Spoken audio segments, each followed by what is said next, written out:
I'm going to start reading right away. If you want any more information about this short story, all the information will be down below in the description.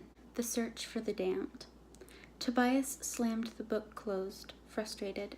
In all his 130 years of being a vampire, he never imagined something being this difficult. The candles on the tables flickered, half melted, the light weakening. He sat at the table nearly 10 hours ago with no result. "Pip, did you find anything?" he asked the witch sitting across from him. "I'm sorry, Tobias, nothing." She looked up at him, the light playing tricks in her red hair. "Why is this so important to you? If you were killed by someone and had a second chance to kill the person that committed the murder, would you take it?" She smiled at him, and he noticed the dark bags under her eyes. "Maybe." He snorted. Tobias had been 20 years old when he was turned into a creature of the undead. The vampire who had turned him had done it in the prime of his life. He had just been happily married a year before, and his wife had a baby on the way. When he was turned, all that was taken from him. He never even knew the child's name. Ever since his creator left him, the idea of ending him was the only thing that had kept Tobias going. "Are you okay?" He smiled at her, but his smile was weak. He had no idea what he would do without her. "Go home, Pip. Get some sleep. I'll see you soon." She nodded and patted his hand. "Good night, Tobias. Sleep well." He yawned. Even though he wouldn't sleep until the sun began to rise, he appreciated the sentiment. After all the research they had done, the thought of sleeping in a few hours was the only thing distracting him from his intense thirst. He hadn't fed on human blood in nearly 3 weeks, and his fangs had begun to poke out through his gums stubbornly. He hated what he had become and tried his hardest to feed when only absolutely necessary. The next day, Pip came back with renewed energy, a whole new set of books, and a computer. "If he uses anything like a cell phone or an email address, we can look him up using this." She gave him a look over the top of the laptop screen. "It's 2015. It's about time you learned how to use a computer, Toby." "Don't call me that," he grumbled. "Then don't get upset about efficient methods of research," she snapped. Pip had been his friend for almost 10 years. He had saved her once from a vampire that was not only feeding on her, but was torturing her in the process and using her as his plaything. When he found out she was a witch, he asked her to use her magic to try and find his creator. She agreed out of feeling of debt, but after a while that had turned into a friendship, and they had been nearly inseparable ever since. "He's not going to have an email address, Pip," he said, rubbing his neck. He had gotten only about 4 hours of sleep before she had arrived, and the lack of blood was making him irritable. "You never know," she said absent-mindedly as she read through the words on the screen. There was silence except for her tapping away at the keys. "Holy shit," she said a few minutes later. Her eyes had gone wide. He suppressed a yawn as he leaned over to see. "What is it?" "I think he's in California," she said.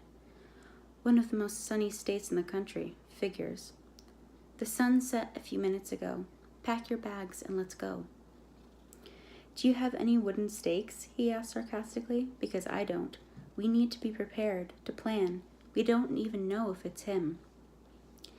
"I have something better." She reached into her bag and pulled out a gun.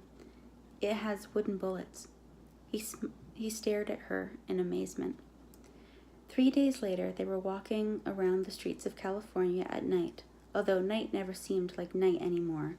Everywhere they went, shops and nightclubs were lit up like they had the sun inside them. Tobias gritted his teeth.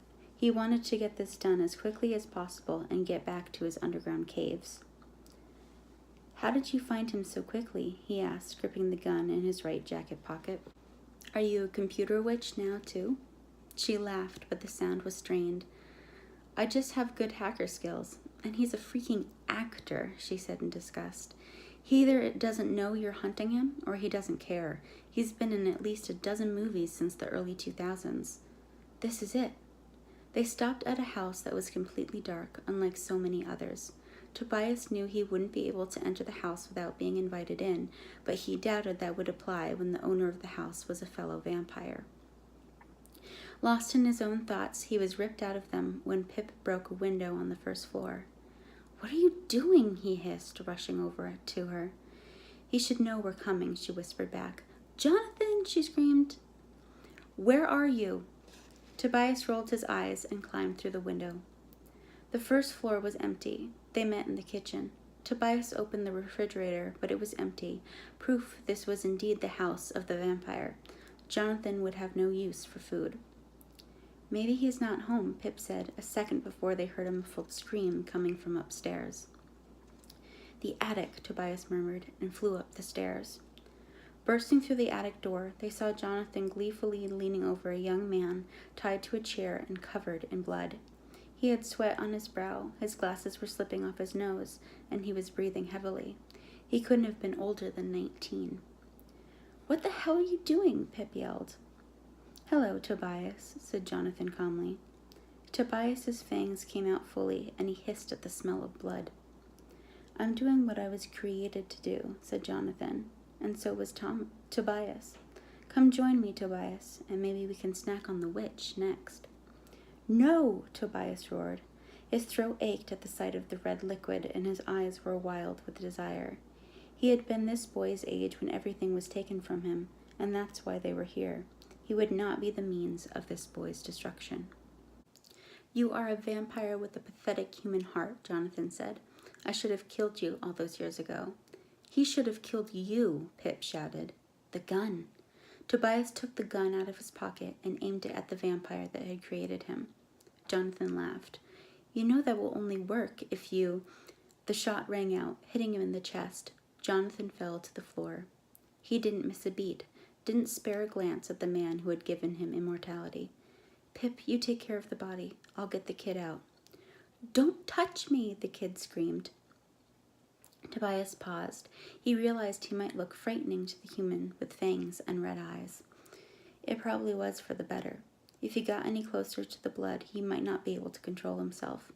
He dropped the gun and stayed where he was as Pip began to untie him. "What's your name?" she asked him gently.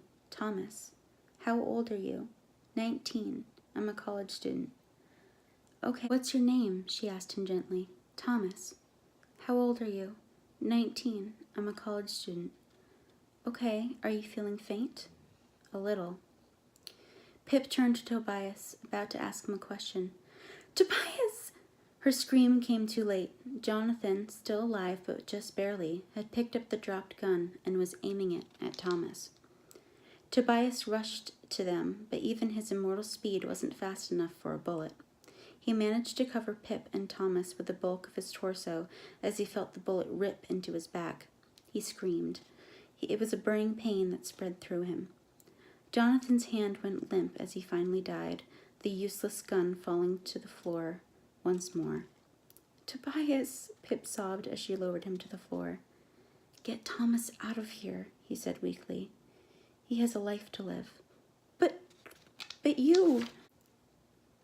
"I did what I came to do. He's dead." "You're so important to me," she whispered. "And you're so important to me. Get out of here." "I'm not leaving you here alone." "I'm not alone. I'll see my wife and daughter soon." Her smile shook. Tobias died, covered in blood on the attic floor, with a smile on his face.